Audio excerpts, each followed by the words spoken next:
네, 성경 이사야서 7장 10절을 보겠습니다.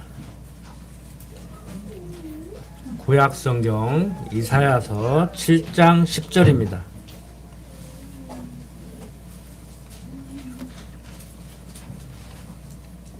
찾으신 줄 알고 제가 읽겠습니다. 이사야서 7장 10절부터 17절까지를 제가 읽겠습니다. 여호와께서 또 아하스에게 일러 가라사대 너는 내 하나님 여호와께 한 징조를 구하되 깊은 데서든지 높은 데서든지 구하라. 아하스가 가로되 나는 구하지 아니하겠나이다. 나는 여호와를 시험치 아니하겠나이다 한지라. 이사야가 가로되 다윗의 집이여 청컨대 들을지어다. 너희가 사람을 괴롭게 하고 그것을 작은 일로 여겨서 또 나의 하나님을 괴로우시게 하려느냐. 그러므로 주께서 친히 징조로 너희에게 주실 것이라. 보라, 처녀가 잉태하여 아들을 낳을 것이요 그 이름을 임마누엘이라 하리라. 그가 악을 버리며 선을 택할 줄 알 때 미쳐 버터와 꿀을 먹을 것이라. 대저 이 아이가 악을 버리며 선을 택할 줄 알기 전에 너희 미워하는 두 왕의 땅이 패한 바 되리라.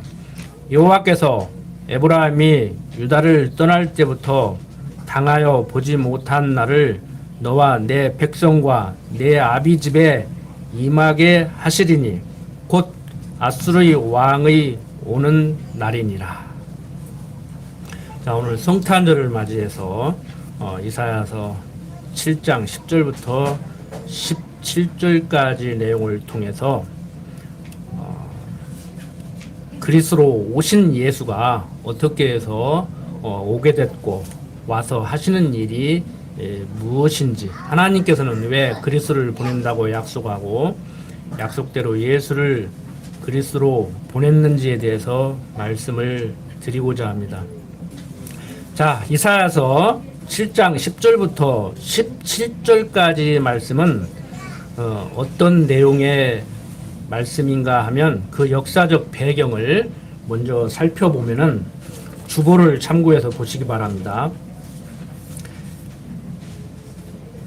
이스라엘 백성들이 이방 백성들을 바라볼 때 왕이 있어서 나라가 잘 돌아간다고 생각하고 왕을 구했었죠. 그래서 하나님께서는 사무엘 선지자를 통해서 사울에게 기름을 부어 사울을 왕으로 세워주셨습니다. 그런데 사울을 왕으로 세워주시면서 백성들이 하나님을 버리고 세상 왕을 원함으로 그 왕이 백성들을 고통스럽게 해서 후회할 것이라고 세워주기 전부터 말씀을 하셨었습니다. 자, 인간 역사에서, 세상 역사에서는 사울을 이스라엘의 초대 왕으로 얘기를 합니다. 그렇지만 성경 역사에서는 사울은 하나님이 버린 왕이고 다윗을 초대 왕으로 인정을 하죠. 자, 다윗은 초동목동일 때 10대 때 역시 사무엘 선지자를 통해서 기름을 부었습니다. 그리고 이제 20대 후반 30대에 접어들면서 다시 기름을 부어 유대 왕으로 세웠고 또 한 번 기름 부음을 받아서 전 이스라엘 12지파의 왕으로 세움을 받았습니다. 성경 역사를 보면 3번 기름 부음 받은 사람은 유일하게 다윗이었습니다. 이 다윗이 나라를 다스리다가 아들 솔로몬에게 왕위를 넘겨줬습니다. 잘 아시겠지만 이 솔로몬은 어떤 사람이냐면은 다윗이 우리아의 아내 밧세바를 범해서 난 아들입니다. 첫째 아들은 징계로 하나님이 죽여버렸습니다. 그리고 둘째 아들이 솔로몬이었는데 적자인 아도니아가 반기를 들었죠. 그래서 한 7년간 통치를 하다가 그러다가 이제 다윗이 죽을 때 솔로몬이 왕으로 등극하게 됩니다. 그런데 이 솔로몬이 이방 여인들과 결혼을 해서 솔로몬 성전을 우상으로 가득 채우는 우를 범했습니다. 그리고 1000명이나 되는 부인들을 그 뭐라고 표현해야 됩니까? 참 저도 이런 표현을 자주 안 해봐가지고 투박한 표현을 방송용이 아닌 그런 표현을 자주 쓰는데 뭐 부인들을 관리해야 된다고 하는가 뭐 거느려야 된다고 하는가 뭐 품어야 된다고 하는가 좌우지간 아내 1000명을 데리고 살으니 얼마나 복잡하겠습니까? 그러다 보니까 세금을 많이 거둘 수밖에 없어서 민심이 다 떠나는 거예요.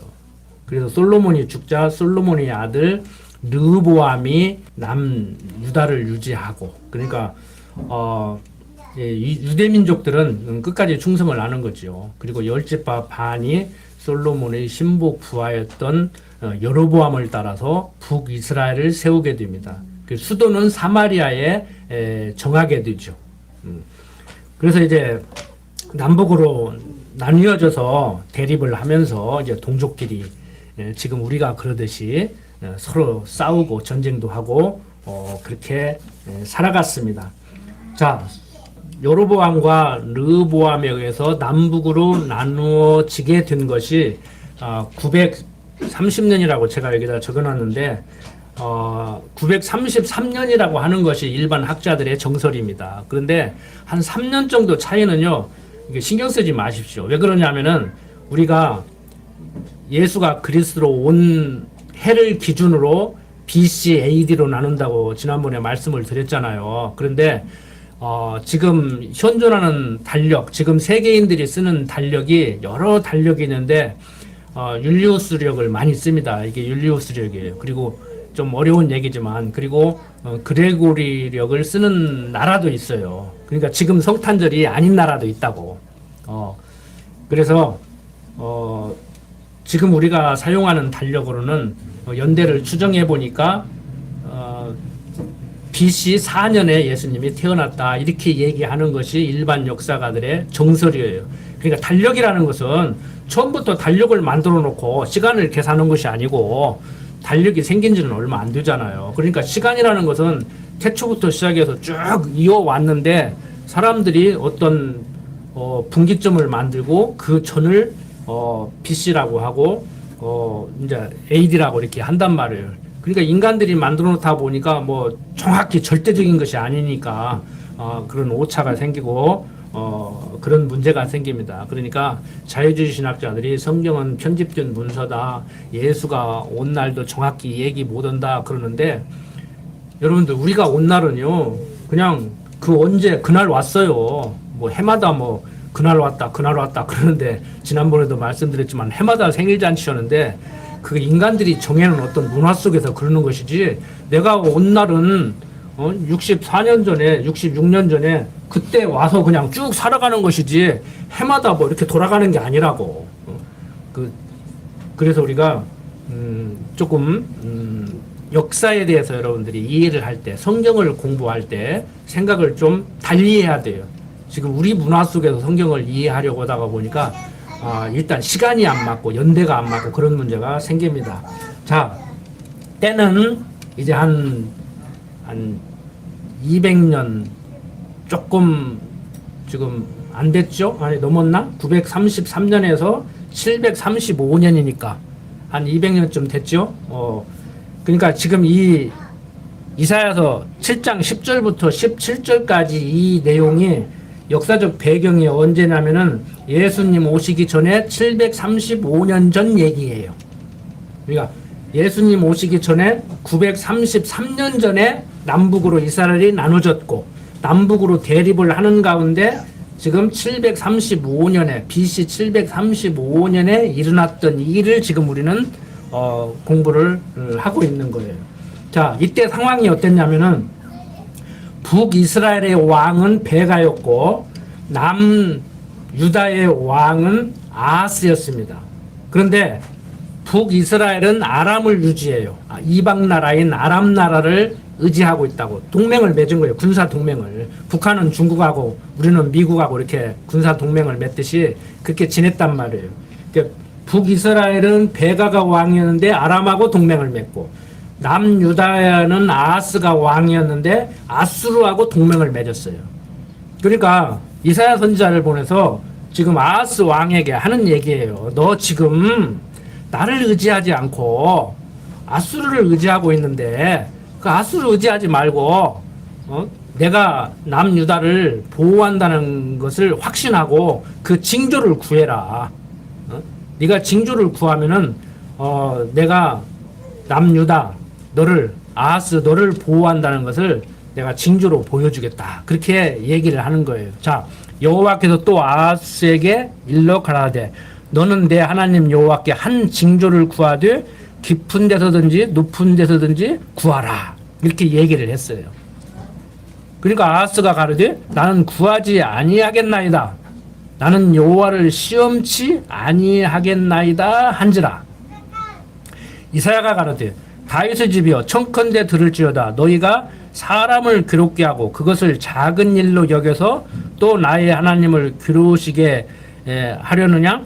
그러므로 주께서 친히 징조로 너희에게 주실 것이라. 보라, 처녀가 잉태하여 아들을 낳을 것이요 그 이름을 임마누엘이라 하리라라고 말씀을 하십니다. 이게 무슨 얘기냐면은 지금 상황이 어떻게 되는 거냐면은 아수르를 의지하니까 너 아수르 의지 말고 나 의지해. 내가 너를 보호한다는 것을 내가 징조로 보여줄게. 징조 구해봐. 그러니까 나 징조 구하지 않으랍니다. 응? 여호와를 시험치 아니하겠습니다. 아주 믿음이 좋은 것 같죠? 응? 믿음이 좋은 것 같잖아요. 그런데 믿음이 좋은 게 아니고 전후 맥락을 보면은 아하스가 어떤 생각으로 징조를 구하지 않겠다고 하냐면은 무슨 말씀이십니까? 그냥 아수르나 나 의지하고 살랍니다. 눈에 보이지도 않는 하나님 가나안 땅에 들어왔는데 뭐 일이 잘 안 풀리잖아요. 역사적으로 볼 때 조상들의 역사를 봐도 뭐 다윗도 그러고 솔로몬도 그러고 뭐 적통으로 왕위도 안 이어지고 남북으로 나뉘어졌는데 하나님이 보호한다고 그러는데 보호한다는 우리는 10지파 반밖에 안 되고 북이스라엘은 얼마나 강성하고 계속 북이스라엘이 쳐들고 괴롭힌단 말이에요. 그러니까 하나님 못 믿는 거지. 당신 믿느니 차라리 나는 아수르 계속 의지하랍니다. 이 소리예요. 믿음이 좋아서 징조를 구하라고 하는데 하나님을 시험치 않겠다. 징조를 구하지 않겠다는 말이 믿음이 좋아서 하는 얘기가 아니고 믿음이 없어서 하는 얘기란 말이에요. 그러니까 아하스가 아수르를 의지했든지 안 했든지 징조를 구하라는데 믿음이 없어서 계속 아수르를 의지하겠다고 하든지 말든지 하나님은 뭐라고 해요? 나는 징조를 보여주겠다는 거예요. 그러니까 징조를 구해야 보내주는 것도 아니라니까. 징조를 구하라는데 징조를 보여주겠다는데 안 구하는데 보여주겠다고 하신단 말이에요. 그게 언제 이루어지냐? 이제 735년 후에 이루어지는 거예요. 그걸 우리는 지금 기념하고 있는 것이고. 자, 뭐라고 했어요? 그러므로, 여기 그러므로라고 번역했는데 요즘 국문법적 번역은 어떻게 해야 더 어울리냐면은 그럼에도 불구하고 이렇게 번역을 해야 더 어울려요. 지금 중고등학생들이 배우는 국립국어원의 표준어 규정에 의하면 접속사를 그러므로라고 하지 말고 그럼에도 불구하고 이렇게 해야 문맥이 더 깔끔해요. 주께서 친히 징조로 너희에게 주실 것이라. 보라, 처녀가 잉태하여 아들을 낳을 것이요 그 이름을 임마누엘이라 하리라라고 말씀을 합니다. 자, 마태복음 1장 18절을 한번 보겠습니다.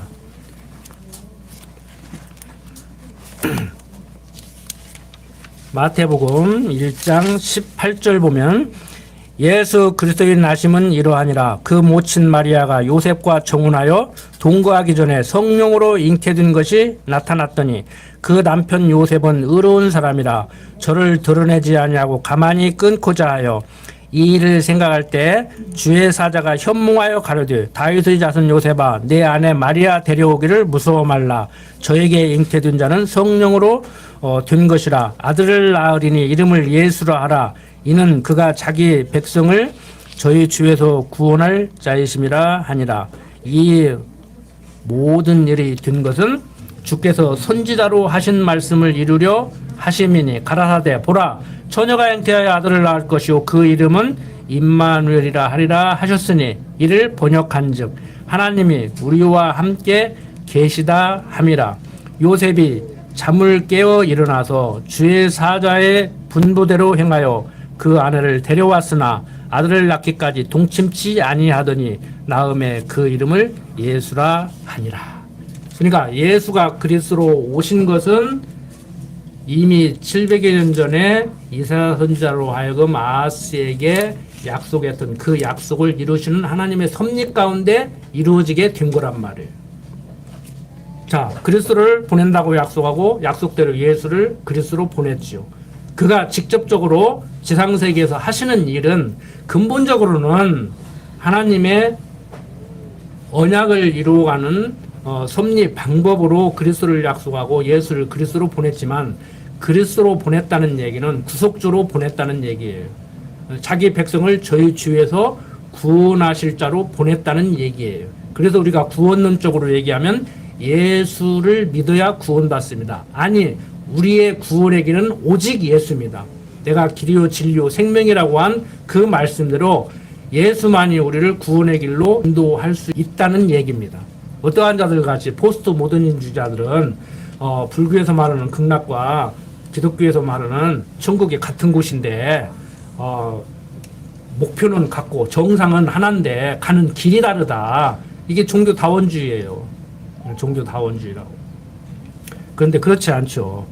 그들은 뭐라고 하든지 간에 그 말이 맞고 틀리고를 떠나서 성경은 분명하고도 확실하게 오직 길은 예수 한 분밖에 없다고 얘기를 해주고 있습니다. 오늘 우리는 택함받은 백성으로서 구속받은 백성으로서 구속의 은총을 깨닫고 오늘을 기념하는 것이죠. 아니, 오늘만 기념하는 것이 아니고 매주일 모여서 같이 성경을 공부하고 그것도 부족해서 수요일날도 모이고 성도대학도 모이고 집에서 여러분들 성경도 열심히 공부하시고 인터넷으로도 공부하시고 그렇게 하시는 거란 말이에요. 세상적으로 보면 어떤 사람들 말대로 밥이 생기냐 떡이 생기냐 교회에 갔다가 오히려 돈을 바쳐야 되는데 그런 자본주의적 사고방식 물질 만능주의 오직 돈돈돈돈 하는 그 사람들하고 얘기하기 힘들죠. 우리는 물론 돈을 벌어서 쌀을 사서 밥을 지어 먹어야 육신적인 생명을 보호하지만 그것까지라도 하나님의 말씀으로 사는 줄을 알게 하려고 밥을 먹고 살게 한다고 신명기에서 얘기를 해주고 있는 바와 같이 정말 우리가 살아도 사는 것이 아니라고 하는 사람들이 너무 많습니다. 한국에 지금 전 국민이 지금 80%가 지금 이 정신적으로 문제가 있어 지금 치료받고 있다고 하잖아. 지금 심각하다니까. 심각해. 어린애들부터 스트레스를 받아가지고 어린이집서부터 스트레스를 받아가지고 그런데 주님은 뭐라고 하십니까? 수고하고 무거운 짐져라 다 내게로 오라 내가 너희를 쉬게 하리라고 하는 그 참 안식을 우리가 얻고 살아야 됩니다. 여러분들 다 내려놓으십시오. 다 내려놓아요. 굶어 죽기밖에 더 하겠냐고. 응?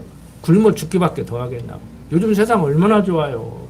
뭐 좀 주차하는데 좀 문제가 있고 뭐 눈이 내리니까 뭐 문제가 있고 하우스가 무너져서 문제가 있고 하지만 세상 말로 등 따시고 배 따시고 집에 가면 뭐 히터 팡팡 나오고 교회도 히터 켜놓고 얼마나 좋아요. 그런데도 못 살겠다고 하는데 과거 5, 60년 전만 해도요. 등 따스고 배부르면은요 행복해 할 줄 알았어요. 그래서 막 돈돈돈으로 살았어요. 응? 우리 어르신들 다 허리가 쉬게 일했잖아요. 응? 미국에서 시집 온 사람들이요 왜 한국 특히 여자분들은 허리가 다 꼬부라졌냐고. 응? 중국 가도 그렇게 허리 안 꼬부라지고 베트남 가도 캄보디아 가도 허리 안 꼬부라졌는데 왜 그러냐 해서 일을 막 허리 꼬부라지게 해가지고 이렇게 잘 사는 거 아니냐. 당신들도 그래서 한국으로 시집 온 거 아니냐. 그러고 웃고 말았는데 정말 우리 허리가 쉬게 일했잖아요. 근데 행복하십니까? 나이 드신 분들은 그래도 행복해 하시죠. 근데 젊은 사람들 이렇게 좋은 나라 만들어 놨는데 나라를 왜 이렇게 만들어 놨냐고 원망해 부모들을. 그러면 안 되는데. 여러분들 물질로는 절대 우리 행복 얻을 수 없습니다. 좀 편리할 뿐이에요. 좀 편리할 뿐이에요. 제가 항상 드리는 말씀이지만 추운 것도 죽겠는데 불행까지 해야 되고 고통을 느끼고 돈 없는 것도 서러운데 거기서 불행해서 되겠냐고. 근데 너무나 많은 사람들이 돈이 없어서 불행하고 건강이 나빠서 불행하고 행불행을 그걸로 자꾸 결정지으려고 한단 말이에요. 그래서 어떤 철학자들은 생각하기 나름이라고 그러는데 그 생각도 내 마음대로 되냐고요. 성령 하나님께서 우리를 강한 팔로 붙들어 주셔서 우리를 역사해야 되죠. 저도 이렇게 입으로 가르치지만 제 마음속에는 제 기도는 항상 그거예요.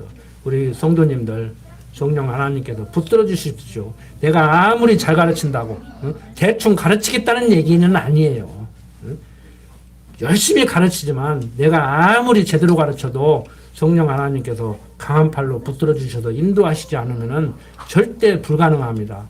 내 입술과 내 혀를 주장해 주십시오. 성도들의 마음을 붙들어 주십시오. 그게 제 기도예요. 그 기도 들어주시겠죠.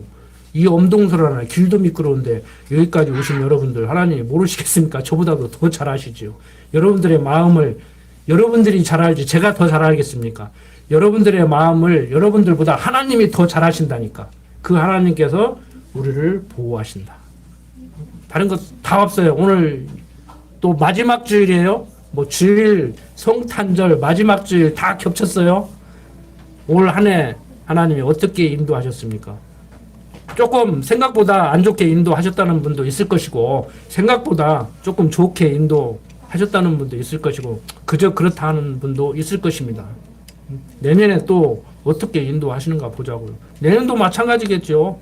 올 생각보다 좀 안 좋게 인도됐다 하는 분도 있고 더 잘 됐다 하는 분도 있고 그저 그렇다 하는 분도 있죠. 불평불만을 하면은 하나님께 해야 되는데 하나님께 불평불만 해봐야 매만 맞아요. 매만 맞는다고. 그래서 세상 사람들도 현실을 인정하고 살으라고 그러잖아요. 현실 부정해봐야 해결될 걸 아무것도 없다. 현실을 인정하고 살라.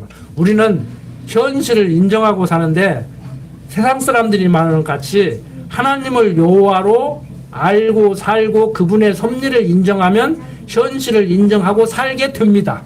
하나님 모르면 현실 인정하고 살아라는데 저부터도 인정하기 싫어요. 응? 인정하기 싫다고. 응? 내 인생 내가 이끌어간다 하면 이렇게 살고 싶겠습니까? 내가 생각하는 대로 살고 싶지. 남들이야 뭐라고 하든지 간에. 응? 내가 생각하는 대로 살고 싶지. 그런데 하나님께서 당신 보시기에 좋으신 대로 만들어 놓고 당신 보시기에 좋으신 대로 여호와 이레 예비해 놓고 임마누엘 함께 하시면서 인도한다는 사실이에요. 우리 어린 주일 학생들은 아직 교회학교 학생들은 잘 모르겠지만 어른이 돼갈수록 여러분들 깨닫는 거 참 내 마음대로 안 된다. 내 속으로 난 자식도 내 마음대로 안 되고 내 인생도 내 마음대로 안 된다. 진짜 내 마음대로 안 된다. 이거 깨달아 가시는 거예요. 그거 배우는 거라니까요. 내 마음대로 안 된다. 누구 마음대로 된다? 하나님 마음대로 된다. 이거 배우시는 거라고. 돌아가실 때까지 육신의 장막 벗을 때까지 영원한 나라 하나님 나라에 갈 때까지 그거 배우는 거라니까요. 그 대학생들 시험 보는데 족보 달라고 하면 그 족보 다른 거 없어요. 성경 한 권 하나님이 천지만물을 지어놓고 섭리하신다. 내 인생길 하나님이 인도하신다. 그거예요. 족보가 그거라고. 다른 거 없어요. 그거 계속 반복해서 배우는 거예요. 성경 66권 한마디로 간단하게 요약하면 성경 66권이 뭐라고 얘기하느냐. 나는 여호와로라. 가만히 있어 내 하는 일을 보라. 이 얘기하는 거란 말이에요. 언젠가도 말씀드렸지만 제일 쉬운 것이 지켜보는 것 같지만 제일 어려운 것일 수도 있어요. 그게. 그러죠? 내가 하고 말지 자식 하는 거 마음에 안 들어가지고 내가 하고 말지 지켜보는 것이 그렇게 힘든다고. 우리 하나님 얼마나 힘드시겠어요. 지켜보려니까. 자, 좀 뭐 우스갯소리로 해가면서 말씀을 전했는데 이제 마칩니다. 다른 것 다 잊어버려도 올 한 해 제가 열심히 가르쳐 드린다고 가르쳤지만 다 기억 안 나셔도 하나님이 세상을 만들어 놓고 섭리하신다. 나도 만들어 놨다. 나도 하나님이 섭리하신다. 그분의 섭리 인정하고 살자. 그래야 여호와 찬양이 나오죠. 기도드립시다. 아버지 하나님, 되어져가는 모든 일들 하나님이 섭리하심에도 불구하고 때로는 하나님까지라도 내 육신의 정욕을 위해서 이용하려고 하는 경우가 허다합니다. 그때마다 말씀 생각나게 하시고 하나님이 어떠한 분심을 기억하게 하셔서 육신의 소욕대로 살아가지 않고 성령의 서역에 이끌려 살아가는 지혜로운 자들로 살아가게 하여 주시옵소서. 부족한 종 예수님 이름으로 기도드립니다.